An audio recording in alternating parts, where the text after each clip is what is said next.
Goedemiddag en welkom bij Joert. De Friese stoomtreinmaatschappij had Joert het faillissement overregen.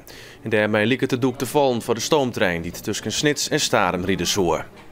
Het is natuurlijk een hele trieste dag dat je nu moet melden dat die droom veranderd is in een nachtmerrie. Tredje hier in het werken om de stoomtrein te realiseren. Na tal van zinslagen had de stichting nou de stekker uit het project lutsen. Er waren problemen met het spoor, de locomotief en met wagons die voor extra kosten zwargen. Mijn waar er 5 miljoen euro investeerd door de provincie, de gemeente Zuidwest-Friesland en een aantal commerciële partijen. Het stoomtreinproject moest een soort toeristen naar het zuidwesten van uw provincie lokken. De Nederlandse mededingingsautoriteit, de NMA, onderzoekt of het gewoon streekvervierders prijsafspraken maken ha. Het haatkantoor van Arriva op het Jereveen wordt in het onderzoek belutsen. Het onderzoek van de NMA gaat op prijsafspraken die het makken wezen zoenen voor de ontwikkelingskosten van de OV-chipkaart voor studenten. De bedrijven zijn alle keer lid van de Vereniging Studenten Streekvervoer Nederland. Arriva wil in het belang van het onderzoek net reageren op de beschuldigings.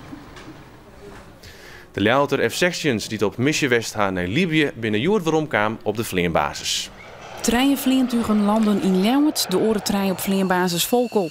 De F-sections gaan samen lang het loftrom boven Libië in de gaten houden en verkenningsvlucht nu viert. Piloot Arnold ging in maart als eerste op missie en kwam Joert als eerste waarom. Over het algemeen zie je wel eens wat gevechten, dan zie je een keer een tank rijden of wat autootjes rijden. De vluchtelingen die bij Misrata in de nauw zaten. Ja, dat soort dingen pik je wel op, maar ook gewoon de uitgestrektheid van het land. Zo verschrikkelijk groot is dat land. Dus dat soort dingen zien we wel, ja. Oh, hey jongen. Hey, hallo. Dankjewel.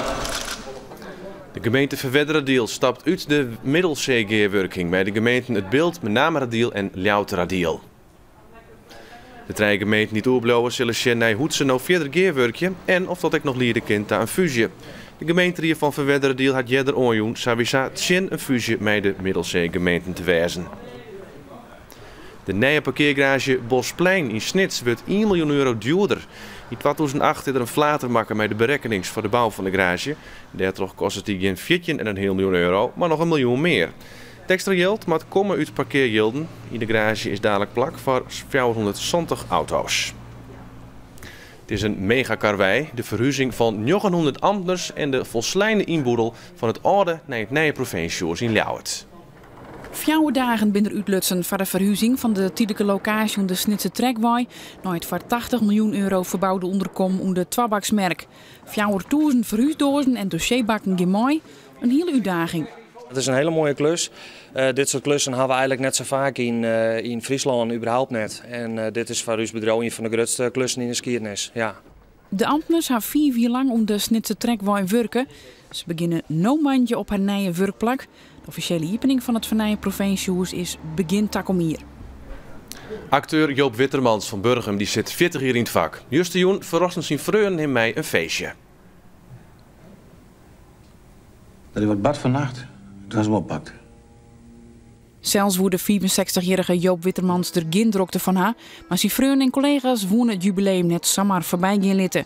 Wittermans had dan een heel soort rol spelen voor theater, maar hij wiek te zien op televisie, in de Friese dramaserie Bit, in goede tijden, slechte tijden, maar ook in films, als Zeggen ze of De Foeken.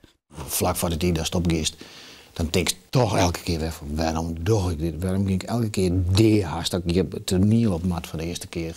Oh, hou er nou toch mee op. Ja, waarom? Ja, blijkbaar had ik dat nodig om dat te doen. We sluiten al met het waar. Joen neemt stadig onder bewolking ta. Het bloot wel droog en de temperatuur is zakken naar 1 graad of 10 alve. De wind komt uit het zuiden en is krachtig. Monier eerst nog zinnen, maar letter dan berint de loft. Met 17 graden wordt het wel een warme novemberdij. In de joentijd is er kans op een buiken. En dit weer het Frieske Nijs in kwart. Meer op onze website omroepfriesland.nl en om 6 uur in een nijjoert. Graag tot dan.